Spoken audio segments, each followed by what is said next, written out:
En quête de sens, la chronique pour vivre en harmonie dans son milieu professionnel, avec Elodie.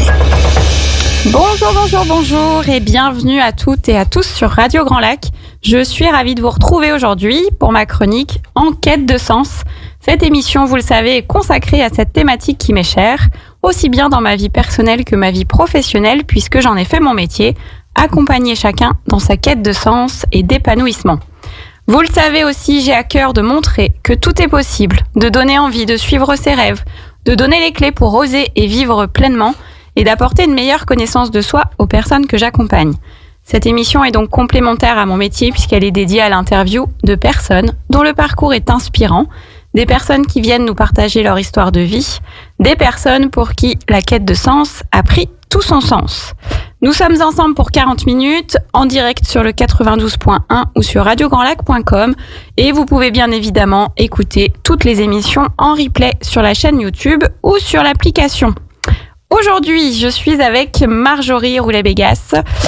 Marjorie que j'ai la joie d'accueillir et d'interviewer aujourd'hui, qui est assistante de direction indépendante, qui a créé son activité qui s'appelle En toute transparence. Elle va nous expliquer plus en détail en quoi consiste une assistante de direction indépendante. Vous verrez que ça englobe beaucoup d'activités. Mais pour l'instant, déjà, on va l'accueillir comme il se doit. Bonjour Marjorie. Bonjour Elodie et bonjour à toutes et tous. Merci d'être avec nous. Merci à toi de m'accueillir aujourd'hui sur ton émission. Mais avec plaisir. Déjà, comment vas-tu ? Bien, un petit peu stressée je pense, mais ça va. Comme toutes les personnes qui viennent là pour la première fois, mais tu verras, ça va bien se passer. J'en doute pas. Alors, je l'ai dit, tu as créé une activité qui est autour de tout ce qui est assistanat et assistante de direction, comme on l'a dit. Mais avant qu'on aille sur ton activité, est-ce que tu peux nous en dire un peu plus sur toi, sur ton parcours, sur ce qui t'a amené à être entrepreneur aujourd'hui ? Oui, bien sûr. Alors, on va dire que j'ai un parcours qui est plutôt classique à la base, ou du moins cohérent par rapport à mon activité d'aujourd'hui, parce que après l'obtention de mon bac général, j'avais envie, et puis surtout, je crois que j'avais ce besoin en fait de mettre un pied dans le monde du travail et de faire quelque chose qui est de concret pour moi. Et c'est pour ça que j'ai voulu m'orienter vers des études en alternance. Donc, j'ai d'abord fait un BTS assistant de gestion de PME/PMI. Puis derrière, j'ai continué sur une licence pro en management et commerce. Et comme ça, je travaille depuis mes 18 ans et aujourd'hui j'en ai 32 déjà.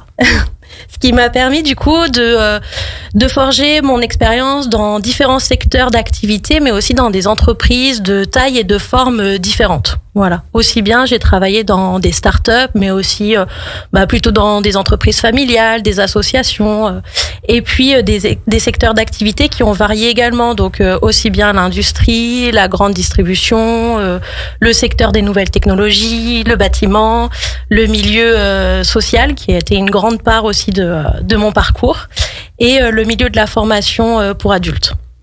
Donc déjà, ce qu'on peut retenir, c'est que tu n'avais pas envie de rester à l'école, ou en tout cas pas sur les bancs de l'école. Tu avais envie, dès 18 ans, d'intégrer le monde du travail, de découvrir la réalité de ce qui se passe dans les entreprises. Donc tu as fait toutes tes études en alternance, et effectivement, tu l'as dit, c'est cohérent avec ce que tu fais aujourd'hui, puisque tu as fait des études qui étaient déjà dédiées au métier que tu fais aujourd'hui et que tu as fait du coup par la suite.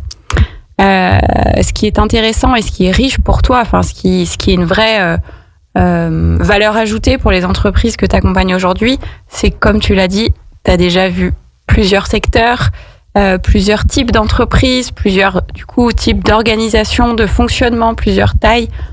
Donc ça, c'est super chouette. C'est un vrai gros plus, je pense, pour les entreprises qui peuvent faire appel à toi aujourd'hui. Oui, voilà, exactement. Étant donné que j'ai travaillé dans ces différentes entreprises, mais j'ai occupé également différents postes, parce que même si au départ j'étais sur des postes avec un intitulé d'assistante de gestion ou d'assistante administrative, c'était toujours couplé à autre chose. Donc administrative et RH par exemple, administrative et communication ou commerciale ou qualité. Et du coup, ça m'a permis à chaque fois, sur chacun de mes postes, d'apprendre à nouveau, de développer à chaque fois de nouvelles compétences. Et c'est vraiment ce que j'apprécie dans ce travail, c'est le fait à chaque fois de jamais se reposer sur ses acquis, mais de continuer à apprendre sur chaque nouveau poste et au sein de chaque entreprise. Et je pense qu'aujourd'hui, ça m'a vraiment permis d'avoir beaucoup de cordes à mon arc, j'ai envie de dire. Et souvent, je dis que je ne suis pas une spécialiste d'un domaine précis. Je dis plutôt que je suis une généraliste du monde de l'entreprise. Oui, effectivement, tu peux toucher à plein de choses différentes. Tu as plusieurs casquettes. Moi, j'entends effectivement le côté... c'est jamais le même métier quand on change de poste, quand on change d'entreprise, quand on change d'environnement. Comme tu dis, t'as beau avoir le même intitulé, au final, tu vas jamais avoir les mêmes missions.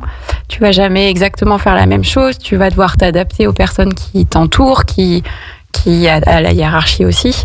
Et donc ça, c'est ce qui t'a nourri, j'ai l'impression, pendant toutes ces années de salariat et même aujourd'hui. C'est exactement ça. En fait, pour en arriver là où j'en suis aujourd'hui, on va dire qu'il y a eu plusieurs virages de prix dans ma vie.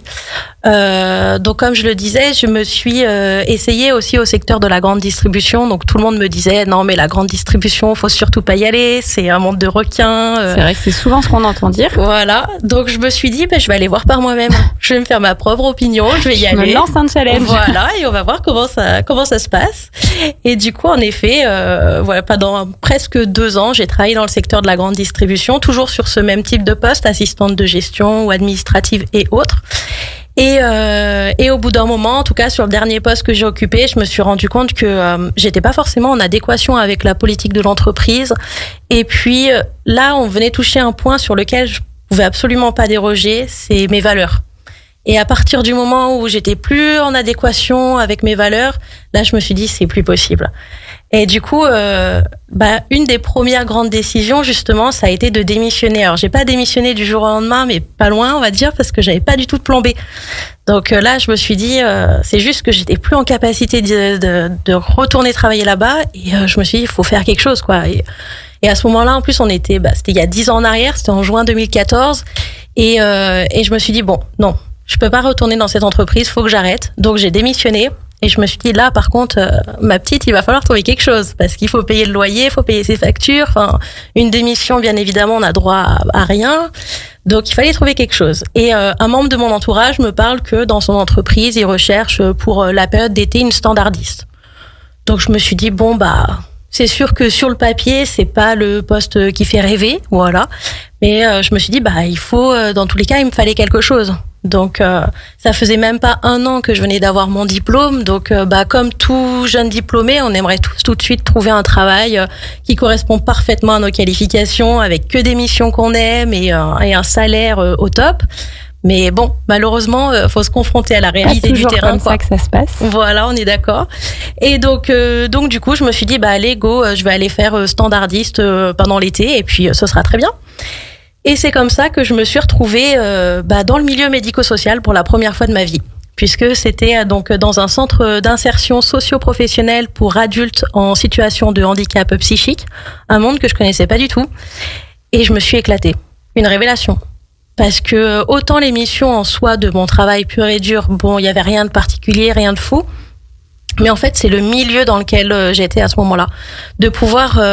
je me suis dit, je fais pas juste mon travail, j'apporte quelque chose. Et là, j'étais justement au contact direct des usagers, pas forcément pour grand-chose, mais pour les aider un peu dans leur démarche auprès de la CAF ou de la CPAM ou ne serait-ce qu'organiser un déplacement parce qu'ils doivent prendre le bus pour aller à tel endroit et ça peut avoir un peu ce côté un petit peu angoissant pour eux de le préparer. Juste ça. Et je me disais, j'ai trouvé un peu de sens quand même dans ce que je fais. Et ça, il y avait du sens. Tu te sentais utile, en fait. Tu savais que tu servais et que tu pouvais aider quelqu'un à travers ces missions pas forcément passionnantes, mais utiles en tout cas. Exactement. Et du coup, au final, au lieu de rester juste 2 mois, je suis restée 2 ans. Et j'ai fait du standard, j'ai fait du secrétariat et je me suis vraiment éclatée. Après, c'est vrai qu'au bout de 2 ans, j'avais un peu fait le tour, je commençais à m'ennuyer vraiment sur mon poste. Et du coup, vraiment à contre-cœur, j'ai démissionné. parce que j'avais postulé sur un autre poste d'assistante de gestion. Là, c'était une création de poste et je me suis dit bon bah allez, ce sera sans doute plus challengeant. Enfin, voilà. Ça c'est sûr, plus challengeant et puis peut-être plus j'allais dire nourrissant. Je suis pas certaine que ce soit très français, mais voilà, on entend l'idée. C'est en tout cas, ça allait te nourrir d'une autre manière. C'est ça, exactement. Donc j'ai quitté mon premier CDI pour mon deuxième CDI. Et j'ai passé un peu plus d'un an dans cette entreprise, donc une petite entreprise familiale avec du coup, étant donné que c'est une TPE-PME, faut être très très très polyvalent.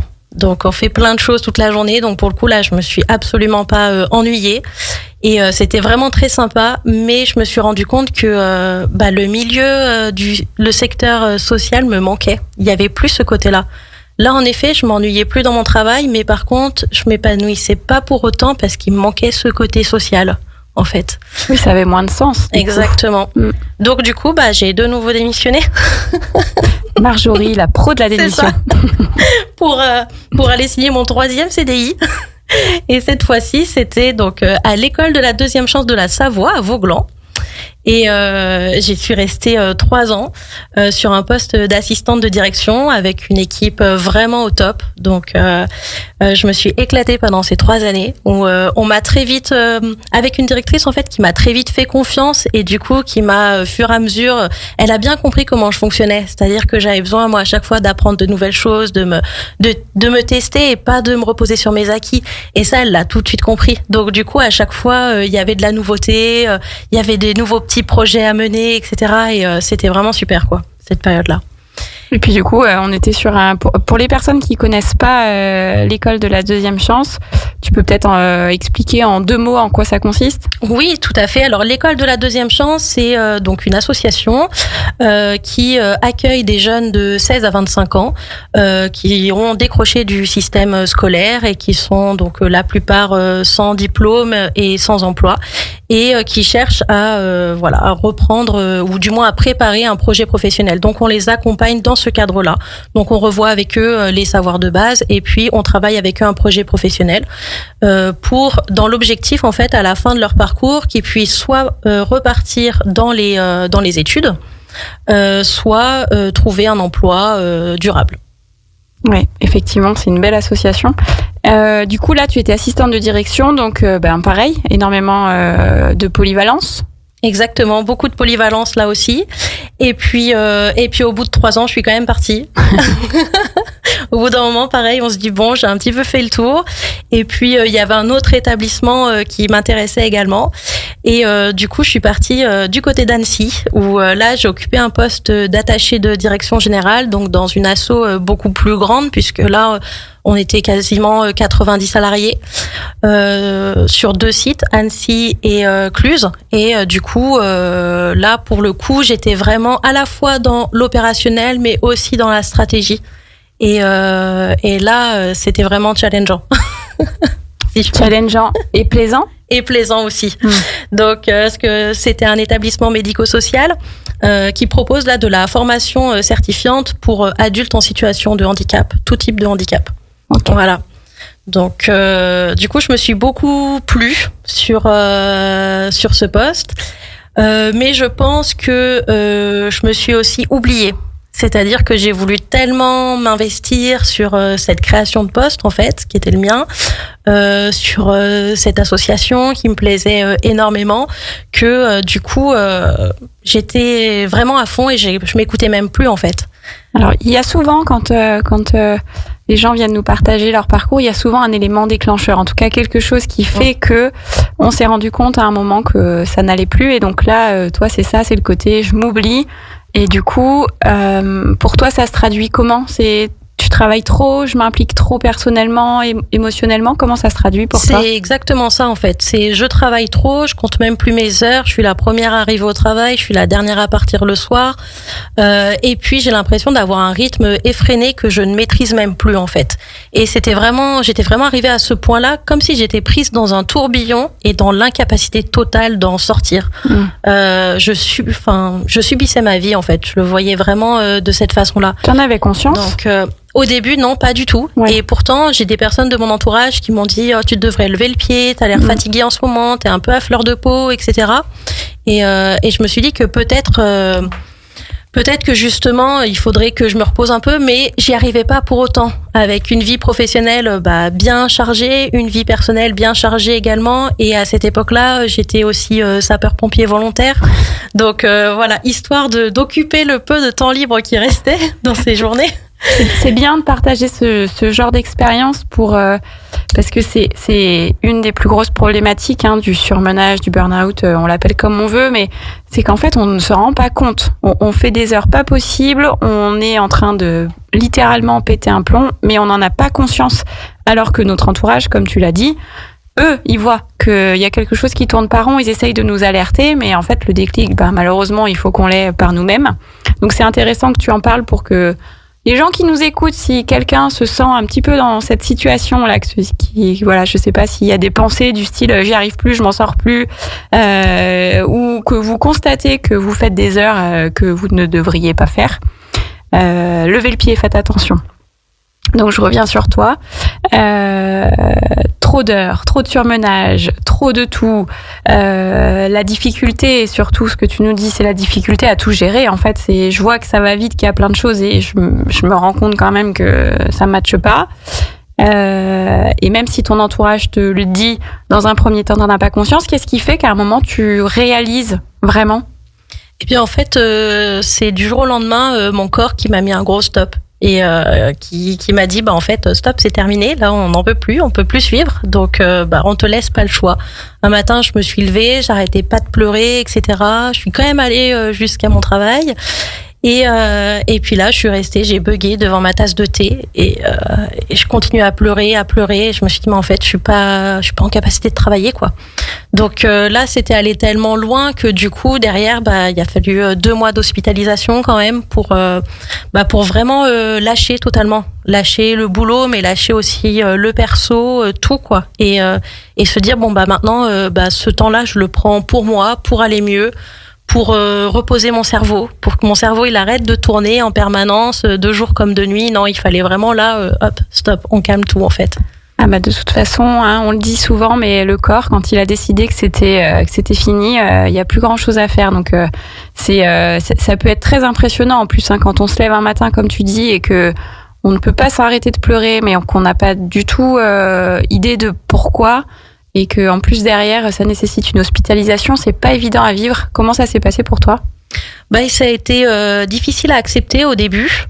Et puis il y a plein de pensées qui nous viennent. On se dit mais qu'est-ce qu'on va penser de moi ? Que va dire ma famille ? Qu'est-ce qu'ils vont dire à mon travail ?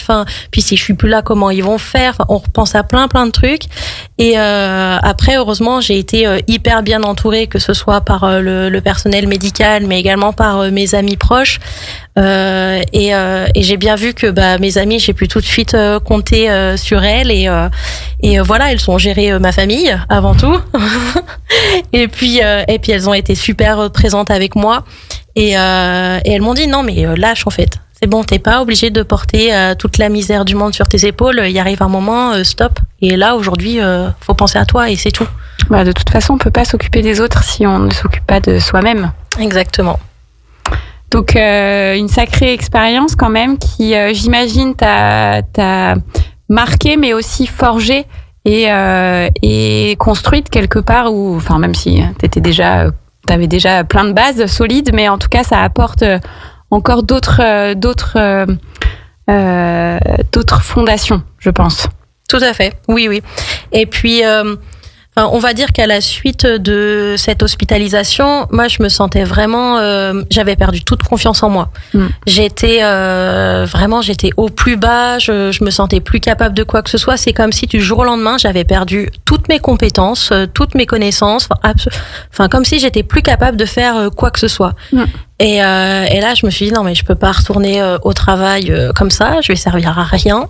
Aller travailler ailleurs, je vais pas servir à grand chose non plus, finalement. Donc, qu'est-ce que je fais ? Et du coup, une de mes amies me dit, moi, là, j'ai fait un bilan de compétences, ça m'a beaucoup aidé et tout, peut-être que tu devrais essayer toi aussi. Donc j'ai commencé à me renseigner un peu sur les bilans de compétences et du coup je me suis dit allez, banco, j'utilise mon compte CPF, il va me servir pour mon bilan de compétences et du coup ça a été 4 mois d'accompagnement qui m'ont permis véritablement de me reconcentrer sur moi-même et de reprendre confiance en moi et en mes capacités. Et ça m'a permis vraiment de me rendre compte que le burn-out, il m'a pas enlevé toutes mes capacités. Voilà, que je suis toujours capable de faire plein de choses et de lister tout ça, tout ce que j'étais capable de faire, tout ce que je connais. Ça m'a vraiment aidé à me sentir mieux et à reprendre le dessus. Ouais, c'est ça qui est important en fait. Quand on vit quelque chose d'aussi intense, effectivement, notre cerveau nous dit tu n'es plus capable de rien. Et c'est important de prendre le temps de prendre soin de soi et comme tu le dis, de se repencher sur quelles sont mes compétences, en tout cas en reprendre conscience. Je vous le donne dans le mille, c'est moi qui ai eu la chance d'accompagner Marjorie, donc c'est aussi prendre conscience de ses talents, de ses qualités, de ce que je sais faire. Et aussi, c'est prendre conscience de quelles sont mes limites, quels sont mes critères pour dorénavant ne plus resubir la même chose. Donc ces 4 mois t'ont permis de reprendre confiance en toi et de définir un nouveau projet. Exactement. En fait, ces 4 mois, ils m'ont surtout permis de me dire que mon métier, en fait, il me plaît. J'aime faire plein de choses, travailler dans les entreprises et faire plein de petites missions différentes. Mais je me suis rendu compte que ce qui me plaisait plus, c'était la façon de travailler et les contraintes que l'on m'imposait qui me convenaient plus.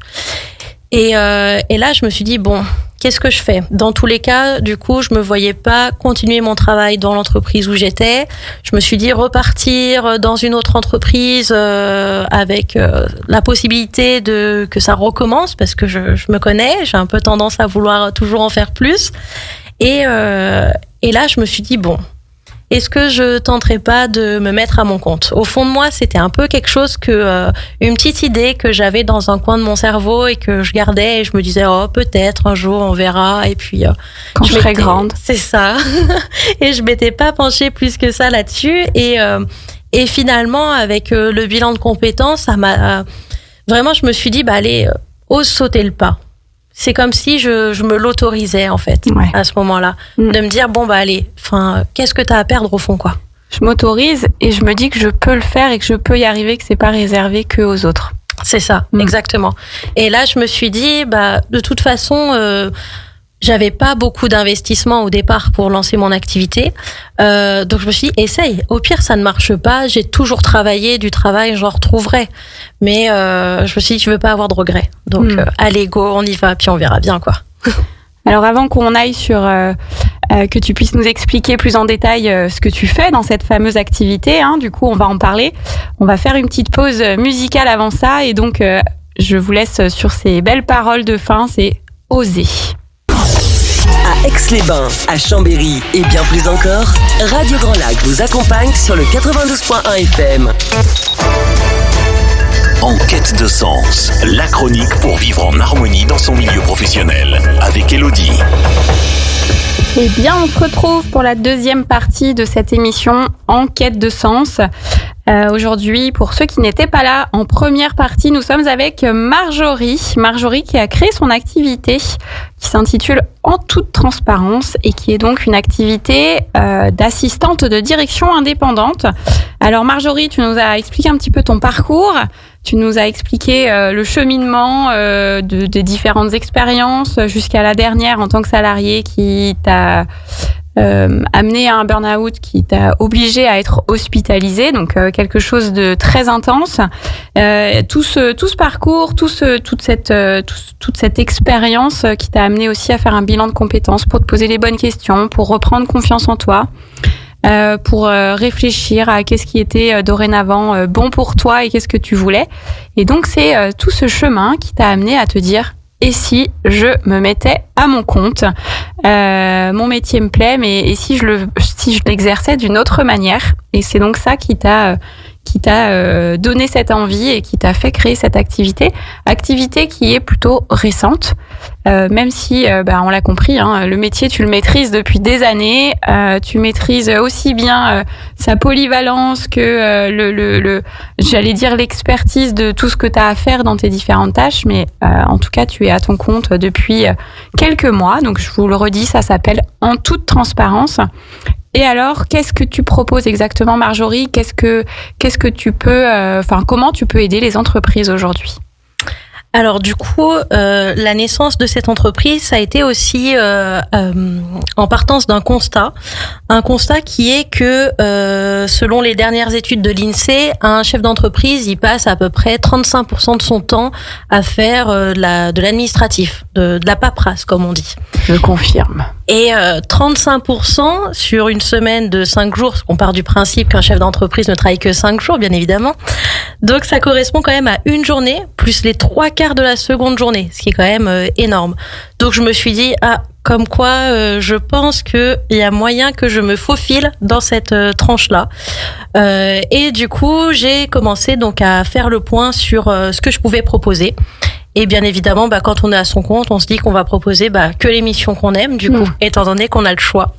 Donc, on va dire, j'ai classé donc mes missions dans 4 volets principaux, avec une partie plutôt événementielle, communication, avec la gestion de projets événementiels, vraiment de la planification jusqu'à la coordination le jour J et l'évaluation aussi post-événement. Et la partie toute la communication qui est liée à cet événement-là, également tout ce qui est relations presse aussi, c'est toutes des missions que j'ai pu faire notamment sur mes 2 précédents postes et que vraiment sur lesquelles je me suis éclatée à chaque fois. Ensuite, il y a une partie qui est plutôt de la gestion commerciale et pré-comptabilité. Donc, j'insiste toujours un peu sur ce terme de pré-comptabilité parce que il faut savoir que la comptabilité, c'est encadré. Voilà. Donc, si on regarde bien les textes en France, on voit bien que peut faire de la comptabilité uniquement des experts comptables. Mmh. Voilà. Donc, j'insiste toujours là-dessus. Donc là, après, gestion commerciale, pré-comptabilité, on retrouve tout ce qui va être devis, facturation, relance, voilà, le basique. Une partie plutôt assistance aux ressources humaines avec ça peut être de l'accompagnement sur du recrutement mais également tout ce qui concerne l'administration du personnel avec le suivi, la mise à jour des dossiers du personnel, tout ce qui va être suivi du temps de travail, la gestion des absences, voilà, tout ce qu'il faut pour pouvoir préparer ensuite les payes pour les salariés. Et puis donc une dernière partie qui est là vraiment de la partie purement administrative, un peu gestion courante on va dire, avec du secrétariat de direction, tout ce qui va être organisation de réunions, gestion des agendas. Des fois je dis que ça ressemble presque à de l'assistance personnelle pour certains chefs d'entreprise. Tellement voilà, on essaie. Je me dis qu'il faut que j'anticipe tout pour pouvoir que lui ça le décharge un petit peu. Oui, c'est ça l'idée en fait. C'est faciliter la vie du chef d'entreprise. Exactement. Je me dis, je pars du principe que lui, il a déjà beaucoup de choses à gérer au sein de son ou de ses entreprises. Et du coup, je me vois plutôt comme une facilitatrice qui intervient pour pouvoir le soulager, alléger un peu sa charge mentale. Voilà, anticiper, tout organiser pour planifier les choses pour que vraiment ça puisse rouler tout seul et qu'il n'y ait pas de couac. Oui, et puis du coup, la partie gestion d'entreprise lui prenne moins de temps sur sa semaine. Donc, vous l'aurez compris, Marjorie, elle propose différents services pour les entreprises. Donc, je vous le redis, il y a tout ce qui est attrait à l'événementiel, la communication, tout ce qui est attrait également, elle l'a bien précisé, à la pré-comptabilité et à la gestion commerciale, également la gestion courante, tout ce qui est assistanat de direction et tout ce qui est assistanat aux ressources humaines. Tu proposes ça pour quel type d'entreprise ou quel type d'activité, s'il y a un type ? Alors, je propose, il y a À la base, j'avais pas particulièrement fixé de type d'entreprise. Je me suis dit c'est vraiment pour tout le monde. Et puis je me rends compte que mes services ils vont plutôt correspondre aux TPE-PME parce qu'on va être sur des petites équipes où tout le monde est un peu polyvalent et que souvent voilà la partie administrative elle est dispatchée entre plusieurs salariés et ça manque parfois un peu de rigueur, un peu de cohérence. Donc du coup, régularité peut-être aussi oui beaucoup.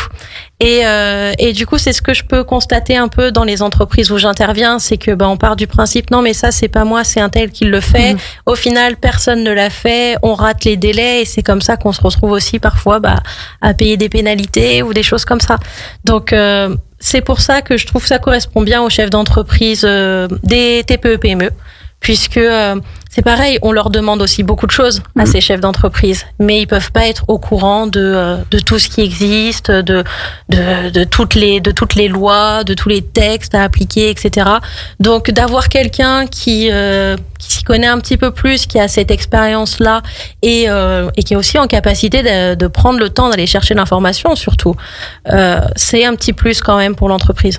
Ouais, donc c'est plus effectivement c'est plus adapté pour les chefs d'entreprise de TPE, PME, tout type de secteur d'activité. En revanche, donc tu l'as dit, tu es là pour leur faciliter la vie, leur permettre de pas se mettre dans des difficultés pour le coup qui seraient inutiles.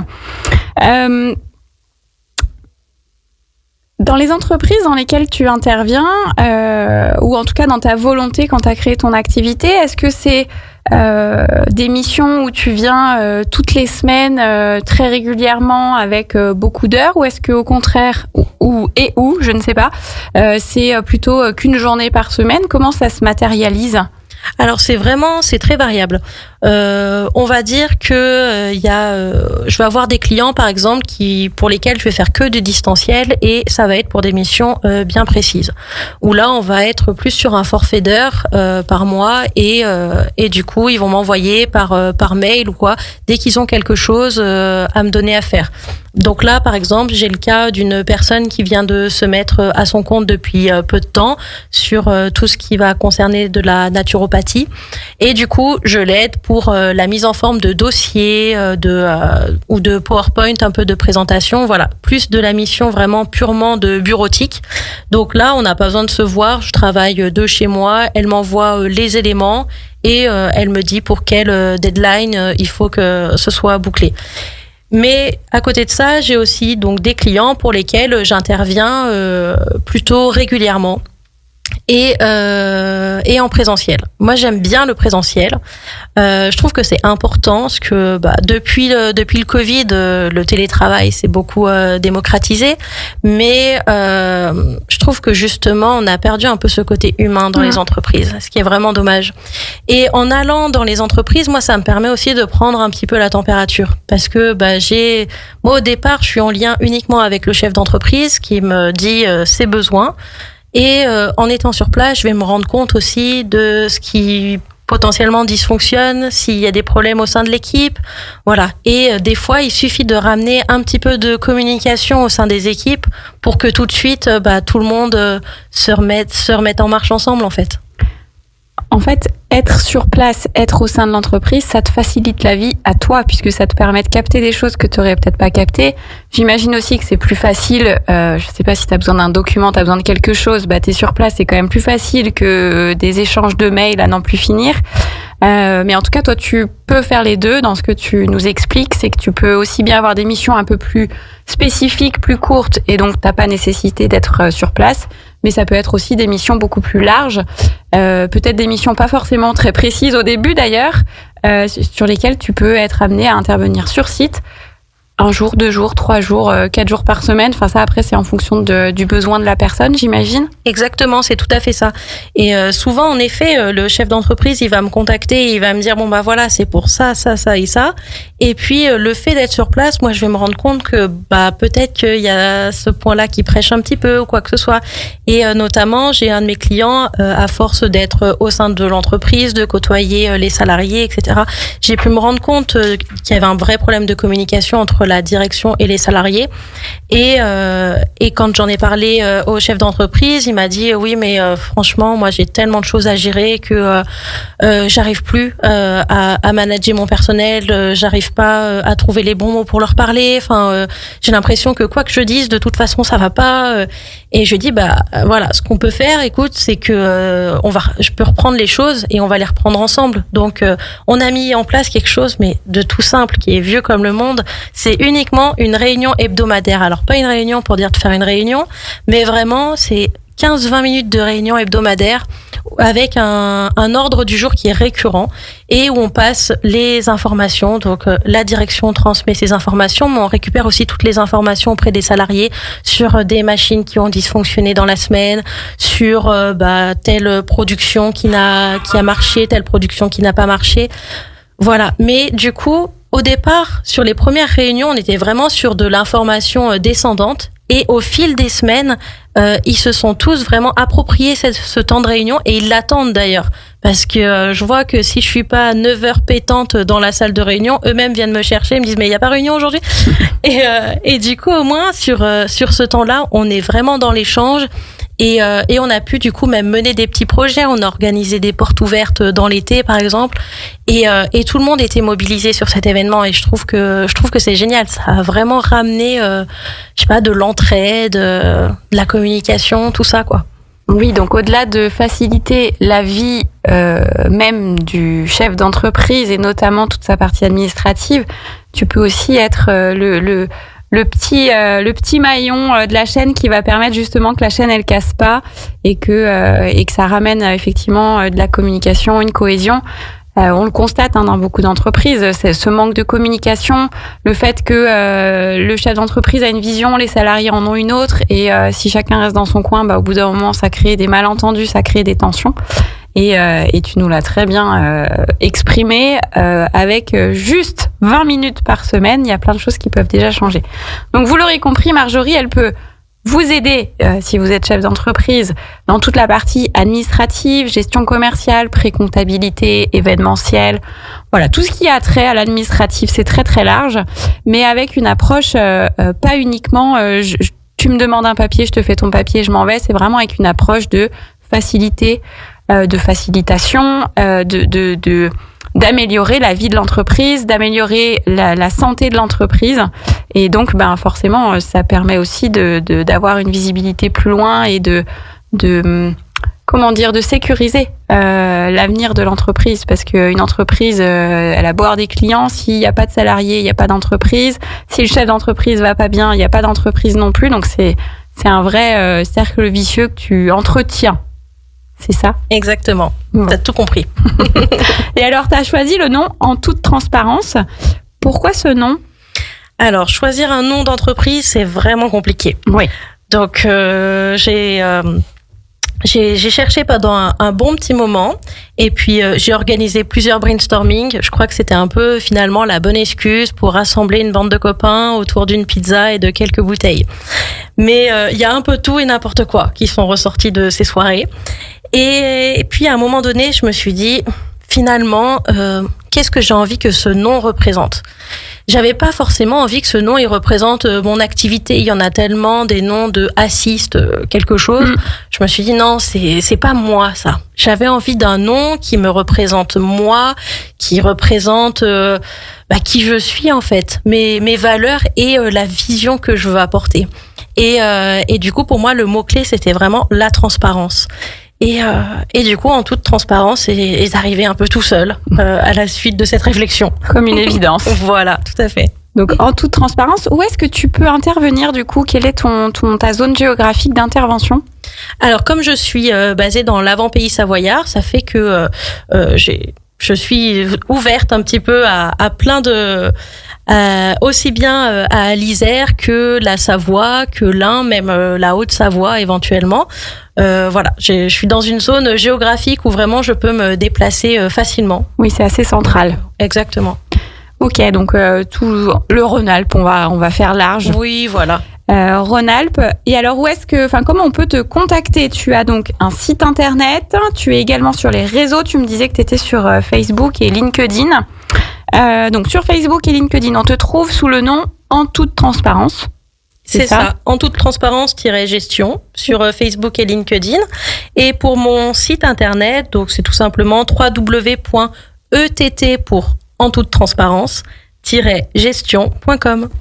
Effectivement, vous pouvez retrouver Marjorie donc sur les réseaux ou sur internet. N'hésitez pas à la contacter si vous avez une question, si vous avez un besoin, si vous avez une question parce que vous vous dites peut-être que j'ai besoin mais je ne sais pas. N'hésitez pas non plus, elle saura vous renseigner, elle saura vous dire comment elle peut vous aider. Donc pour récapituler, si vous avez une problématique, si vous êtes chef d'entreprise et que vous avez une problématique, que ce soit pour de l'événementiel, de la com, de l'administratif, de la gestion compta, des ressources humaines, n'hésitez pas à faire appel à Marjorie. Marjorie qui nous a raconté un petit peu son parcours aujourd'hui. Merci d'avoir été avec nous. Merci Elodie. Des projets peut-être, des projets ou des nouveautés, ou pour l'instant ça suit son cours et on développe l'activité tranquillement? Disons plutôt des pistes de réflexion. Ça fait un moment aussi que j'aimerais bien m'orienter un peu vers la formation parce que j'aime bien transmettre. Donc je me dis pourquoi pas, à réfléchir pour 2025. Mais je pense que oui, ça me plairait bien. Ouais, et effectivement, en plus. Former, c'est tout aussi enrichissant que d'aider les gens. Donc je te le souhaite, si tu as envie d'aller dans la formation, je n'ai aucun doute sur le fait que tu y arrives. Donc Marjorie Roulet, vous pouvez la retrouver sur internet, sur les réseaux sociaux. N'attendez plus pour la contacter. Merci encore d'avoir été avec nous. Pour vous qui nous écoutez, bien évidemment, vous restez en musique sur Radio Grand Lac et vous pourrez retrouver à 17h Sonia avec son émission Grandiose. Je vous dis à très bientôt, passez une belle journée ensoleillée. Radio Grand Lac. Plongez dans le grand bain de la vie locale avec notre application 100% gratuite pour écouter votre radio préférée. Radio Grand Lac. Téléchargez-la dès maintenant et vivez l'expérience Radio Grand Lac où que vous soyez.